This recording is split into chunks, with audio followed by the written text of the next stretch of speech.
What a lovely looking battle rifle. Why doesn't that one look like this?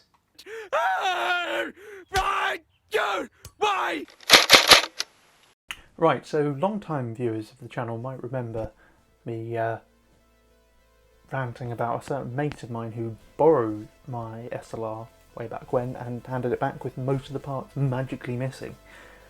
Well, I have one of his guns here and it is dead. Dead, finished, Bambino. Bambino? Oh, hello, Bambino. Yep, that's right, it's a big boy. He picked the wrong battle rifle. This is the G&G M14 EBR, and well, it never really worked for him. As in, he got it for, worked all right for a game or two, and then it stopped working, and that was 3 and a bit years ago. So I now have it, not permanently, just at the moment, and my sole aim is to get it functioning for him. So without further ado, let's get it on the table. So fun fact, I actually helped him try and figure out what was wrong with this many moons ago, and we kind of bodged a trigger fix. And in the process of fixing it, we had to actually cut the bolt release off because it wouldn't come off. And I still have the bolt release here. In fact, you can still see the bolt release pins permanently glued in there. Oh my god. Right, I can't be bothered to tear this down properly, so ooh, let's try a nice wipe, shall we? Would you look at that? Right, so yes, this is the gearbox out of his M14. This is the original. He actually bought a second one, which is currently in the gun. That's what I need to pull out, because I need to compare the two and figure out what the hell is going on, because neither of them are working, and I've just got to figure out how to get both of them to work. Well, sorry, combine both of them to get at least one working gearbox. I'll pop our trigger housing off. Like so, pull that off. Different from the G&P version that I've worked on. So the safety is actually on the trigger mech as opposed to on the gearbox, and that, I believe, that trigger hooks into this arc there, and then probably locks onto the gearbox somehow, like so, and then that hinges up. That locks onto the gearbox, which is nice. Then with the safety off, the trigger actuates that bar there. If we can get this working, this is going to be an awesome game. I mean, it's an M14, so it's never going to be an SLR or a fail, but it should nonetheless be an awesome gun. And then this should just hinge out, and we can get this stock out of the way. Now, let's have a look at this, see what's going on. Oh, that's still working.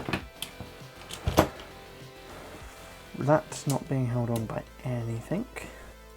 Pretty well interlinked. Assuming that's our selector switch in that. Oh, it's a push to twist. This full auto selector has been installed the wrong way around, so that's why that's not working. It's okay. What about this trigger neck? Okay, that feels like it's actually pushing a trigger mech back and forth, which is good. And that is something I can check quite easily. Am I being stupid? Probably. Is there an easier way to do it? Most definitely. So if you look there, I touch that. Perfect, so that trigger mech is working. There's a really over the top way of doing that, but hey ho. That is you off. You off. Oh.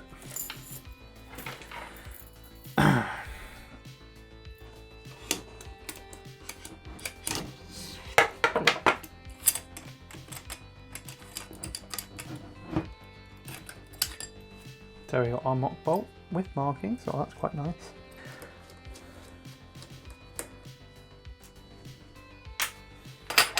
take these parts away as well. Okay, that's those out. Now I've got to take off these two.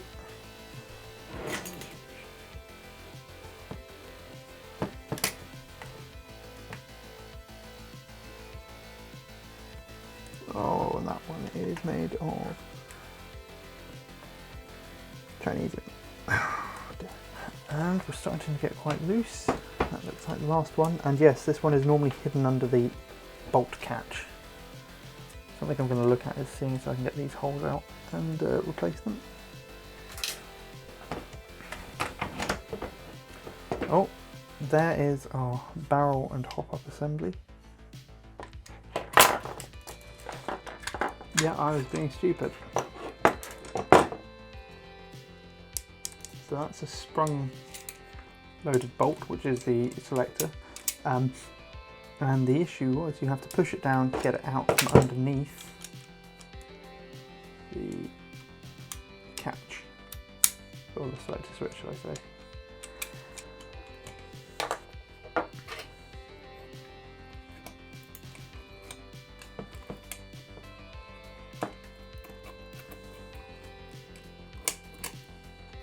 Off.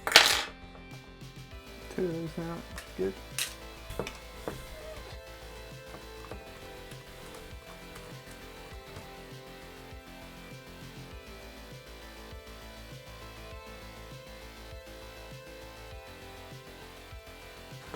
As suspected, the front of the gearbox doesn't like coming apart. Oh, there we go.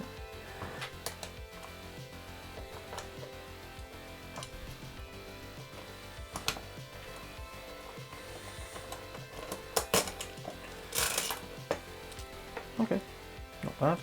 Front of the gearbox casing up. There we go. Oh, that really wasn't that bad. And that is our selector switch. Transfer the gearbox. Cool. Okay, you got compression type tappet plate. Oh wow, that's got quite good compression on it. Why is this? Why? Why would you do that? It's a full length barrel. It's a DMR for. In the real world, the M14 EBR is an enhanced mountain rifle and it's primarily used for long range engagements, i.e. kind of like a DMR, designated marksman rifle. In fact, many of the features found on the EBR stock were designed for marksman use and stuff. Why would you put a ported cylinder on a long barrel?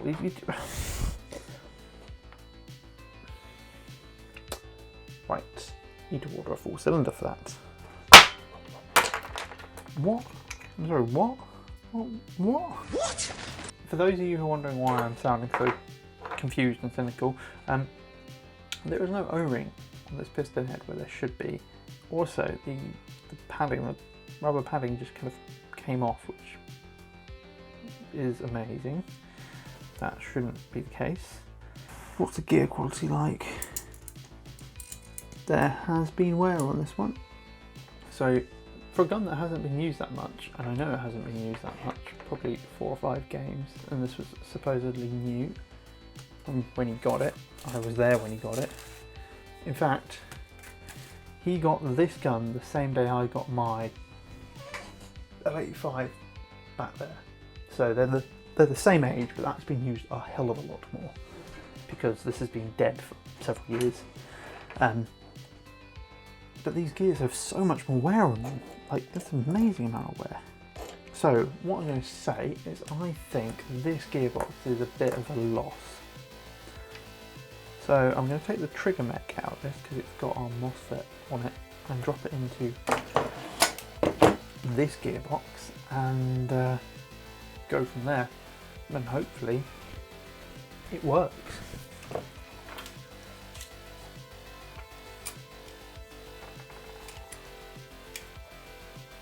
Okay, so this needs to come off and again there's a nice little notch there. So I'm not sure if it's going to work 100%, but I'm using the rounded edge ahead of an Allen key. Nope, that jumped it. don't get me wrong, I completely get why they put these on. It helps hold the gearbox together, and it kind of adds when you're cycling a mock bolt, you don't just see brass. But god damn do they make them a pain to take off. Right, I am going to whack this in a vise and try and tap it out. So that's going to be off camera.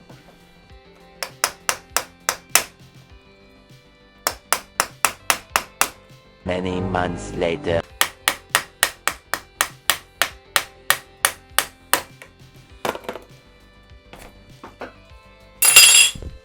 Finally. And we're open. Perfect air seal there. How have they achieved that? Oh, they've used an O-ring. A great success! Yeah, compression on that. Okay, a bit of an heavy, but still pretty good.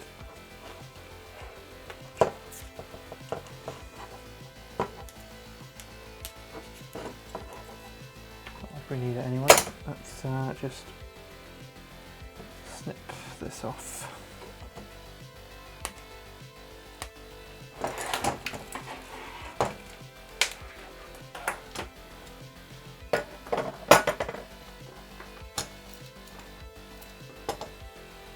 Sweet. So just pulled the trigger mech that has the Mosfet connector on it. So that is a closed circuit, so hopefully if I come probe these two bad boys,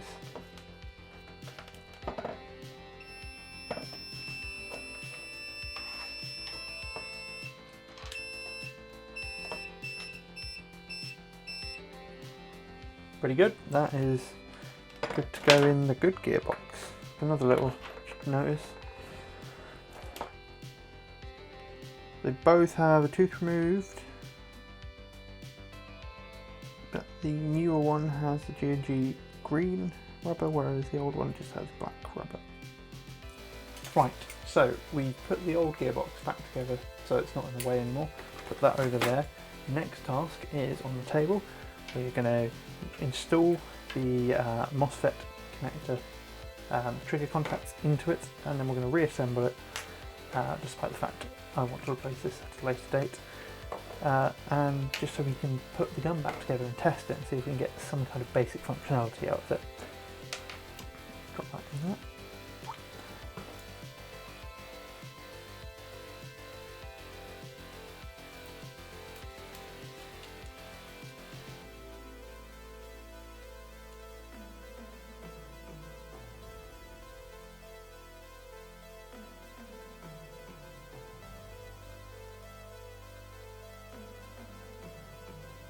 But that is this gearbox back together. So the M14 is back together, ready to go. I did bits and pieces off camera just because it was same old, take it apart, put the new part in, put that together. So what did I end up doing? Well, the original gearbox just seemed to have so many faults with it, whether that was caused by inexperienced disassembly, maybe me from a long time ago, and I took the Mosfet wired trigger mech out of that and put it into the new gearbox, which was by all counts pristine, and then I wired up your standard Mosfet wire loom, which is just Dean's connector one end, wires to motor connector the other end. I took out the porter cylinder that was in the gearbox. This came as standard, mainly because one of the key things in Airsoft that you should be aiming to do is match your cylinder barrel, your cylinder volume, your barrel volume, and the weight of BB. And for this rifle with a long barrel, really you're going to be wanting a full-length cylinder in here. So I bought a full-length cylinder and dropped that in. I didn't end up re-shimming. The gears were meshing nicely, they didn't seem to be rubbing on each other, and they didn't have too much play in them, so I left the shimming stock. One of the things I did note was the cylinder head in this will not give me a good air seal, no matter what I do. And no, I haven't Teflon taped it, I'm not going to be Teflon taping it. So I stretched the O-ring a bit, put a bit of silicone grease on it, and it's not going to be the best, but it's about 15 FPS, so plus or minus 7 FPS on 0.2s. Again, perfectly skirmishable, but this is not going to be accurate yet. With that variance is going to obviously cause variance in flight of BBs. So one of the things I'm recommending is at some point, if you want to DMR it, we change the cylinder head. Not an expensive job, it just has to be done. Other things that I've done have been external wise.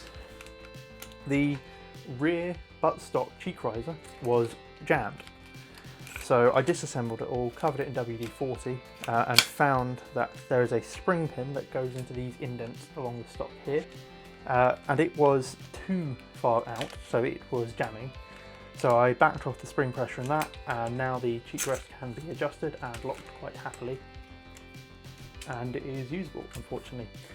He hasn't supplied a scope with this, so I don't know how usable yet.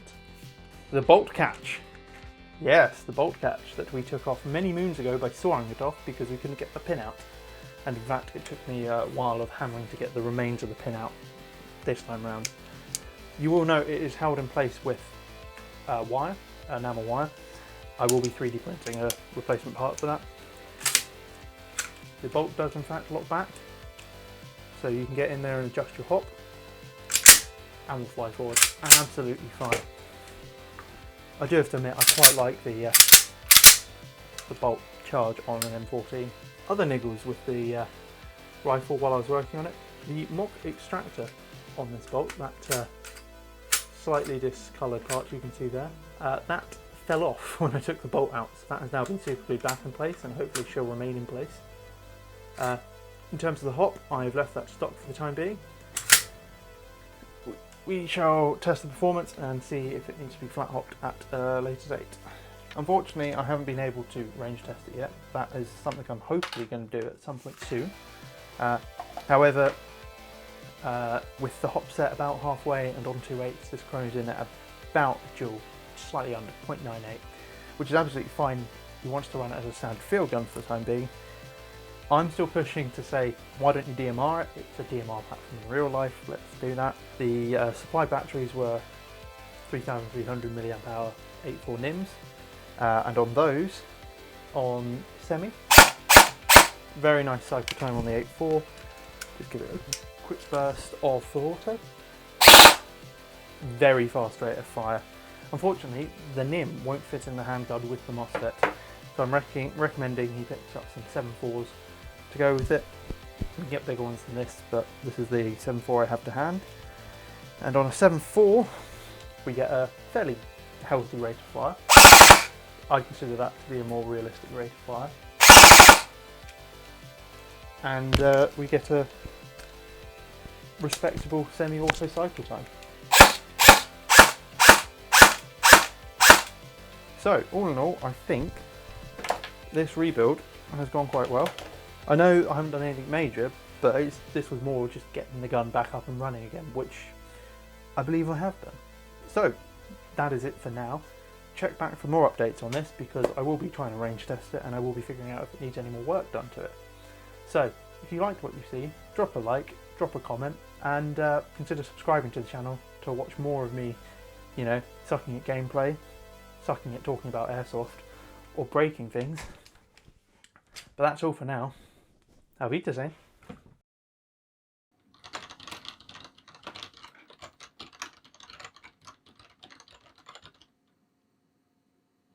You're still here? But the video's over. It's done.